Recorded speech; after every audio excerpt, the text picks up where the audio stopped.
हंसावतार कृतयुग का अवतार मान्य है। गोरखनाथ यही संध्या वट वृक्ष के नीचे रहते थे। जय श्री हंस भगवान। आज कार्तिक शुक्ल नवमी है, जिसे आंवला नवमी कहते हैं। आज ही के दिन भगवान विष्णु का हंसावतार हुआ था। तीर्थ पर जो भी अवैध कब्जे की बात चल रही है, गंगा जी के अंदर अवैध कब्जे करने वालों को हटा दें, हंस तीर्थ को हंस तीर्थ के रूप में उद्भाषित होने दें। ऊर्जे स्थिति नवम्याम वही हमसो जाता स्वयं हरि। शास्त्रों में आया है कि कार्तिक शुक्ल नवमी को भगवान विष्णु के 20वें अवतार हंसावतार का प्राकट्य गंगा के तट पर झूसी में प्रयागराज पे हुआ था।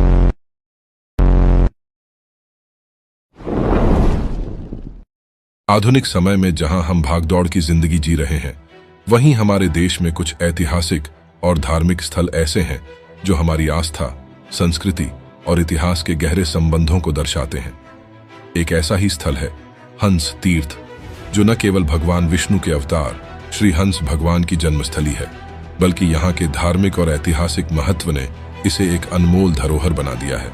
इस डॉक्यूमेंट्री में हम आपको हंस तीर्थ के संरक्षण की आवश्यकता और इसके महत्व के बारे में विस्तार से बताएंगे। श्री हंस तीर्थ भगवान विष्णु के हंस रूप का अवतार स्थल है।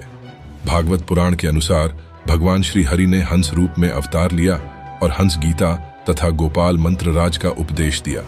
इसके बाद वे आकाश की ओर पुनः लौट गए। यह स्थल प्रपतन तीर्थ के नाम से भी प्रसिद्ध है, जहां से भगवान विष्णु के हंस अवतार ने मानवता को आत्मज्ञान और ब्रह्म विद्या का उपदेश दिया था। प्राचीन ग्रंथों में जैसे कि मत्स्य पुराण और कूर्म पुराण में इसका उल्लेख मिलता है। यहाँ तक कि जो व्यक्ति हंसकूप के जल से मात्र ज्ञान प्राप्त कर लेता है, उसे अश्वमेध यज्ञ का फल मिलता है और वह स्वर्ग में प्रतिष्ठित होता है। भागवत पुराण में यह भी बताया गया है कि भगवान विष्णु ने हंस रूप में आत्मज्ञान का उपदेश दिया। यह स्थान, जिसे पहले प्रयाग के नाम से जाना जाता था, यहीं पर ब्रह्मा जी की सभा लगती थी। यहाँ संकादिकों ने ब्रह्म ज्ञान की जिज्ञासा प्रकट की, जिसके बाद भगवान श्री नारायण हंस रूप में प्रकट हुए और हंस गीता के रूप में ब्रह्म ज्ञान का उपदेश दिया। तभी से यहाँ शालिग्राम की पूजा की परंपरा चली आ रही है। इस तीर्थ का एक और महत्वपूर्ण पहलू है संध्या वट वृक्ष। यहाँ संकष्टहर माधव की उपासना करने से पापों से मुक्ति मिलती है। इसे प्रयाग शताहनिका में भी उल्लेखित किया गया है। यह वही स्थान है जहाँ गुरु गोरखनाथ जी ने तपस्या की थी। विधर्मी मुस्लिम शासन काल में हंस तीर्थ के कुछ भूभाग को खंडित कर वहां ईदगाह का निर्माण कर दिया गया था, जिसे बाद में अहिल्याबाई होलकर एवं केशव कश्मीरी भट्टाचार्य के द्वारा पुनः निर्माण कर जागृत करा। उत्तर प्रदेश सरकार ने इसे एक दुर्लभ मंदिर के रूप में पहचान दी है। रिपोर्ट के अनुसार इस मंदिर जैसी एनाटॉमी और फिजियोलॉजी विश्व में कहीं नहीं, जो हमारे 7 चक्रों एवं कुंडलिनी पर आधारित है। वहीं बीते कुछ दशक से यहाँ कुछ अराजक तत्वों ने कब्जा करने की कोशिश की है और यह कब्जा अभी भी जारी है। एक सनातन को विकृत करने वाली अराजक संस्था क्रिया योग अनुसंधान केंद्र ने 1992 से इस स्थान पर अतिक्रमण करना शुरू किया, जिसे संतों और समाज के लोगों ने विरोध किया। हालांकि एसडीएम और अदालत ने संतों के पक्ष में फैसले दिए, लेकिन अराजक तत्वों ने अपनी दीवारें उठाना जारी रखा। समय समय पर धर्म धुरंधर महापुरुष जैसे प्रभुदत्त ब्रह्मचारी जी, धर्म सम्राट कृपात्री जी और हमारे जगत गुरु शंकराचार्य द्वारा हंस तीर्थ और द्वादश माधव के संरक्षण हेतु प्रकल्प चलाए गए। 2009 में हाईकोर्ट के आदेशों की अनदेखी करते हुए हंस तीर्थ में दर्शन पर गैर कानूनी तरीके से प्रतिबंध लगाया गया। इसके विरोध में प्रयाग के संतों ने एक जनहित याचिका PIL दायर की। इसके जवाब में सत्यम क्रिया योग अनुसंधान ने दावा किया कि वट वृक्ष और मंदिर में दर्शन के लिए किसी को रोका नहीं जा रहा है और कोई भी श्रद्धालु वहां दर्शन और पूजा कर सकता है। इसी दावे के आधार पर संतों की PIL खारिज कर दी गई। हालांकि धरातल पर हकीकत यह थी कि किसी भी श्रद्धालु को वहां दर्शन की अनुमति नहीं थी।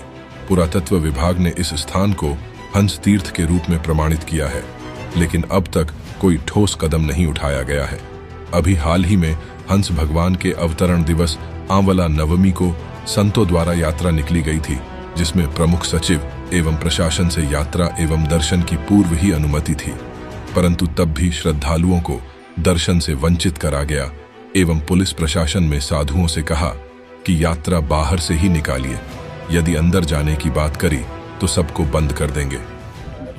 अच्छा, तो यानी उप जिलाधिकारी महोदय ने और प्रशासन ने स्पष्ट कर दिया है कि हंस तीर्थ, हंस कूप और संध्या वट वृक्ष का दर्शन नहीं कराएंगे। वो स्पष्ट करा दिए हैं कि हम किसी चार दीवारी बाउंड्री में नहीं दर्शन करा पाऊंगा, ना अंदर प्रवेश दिवा पाऊंगा। तो अभी तक तो हंस कूप का दर्शन होता था 1.5 वर्ष पूर्व तक, अब क्यों नहीं हो पा रहा है?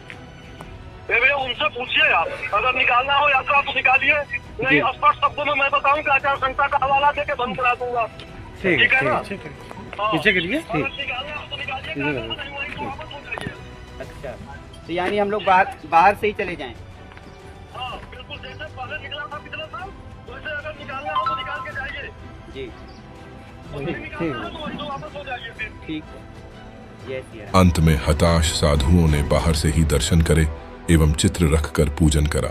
अराजक तत्वों द्वारा हमारी पौराणिक धरोहर नष्ट करी जा रही है, जिसमें हंस मंदिर को क्षतिग्रस्त करना, संकटहर माधव के मंदिर को ध्वस्त करना, गुरु गोरखनाथ की तपस्थली एवं उनसे संबंधित चिमटे को नष्ट करना का कार्य हो चुका है।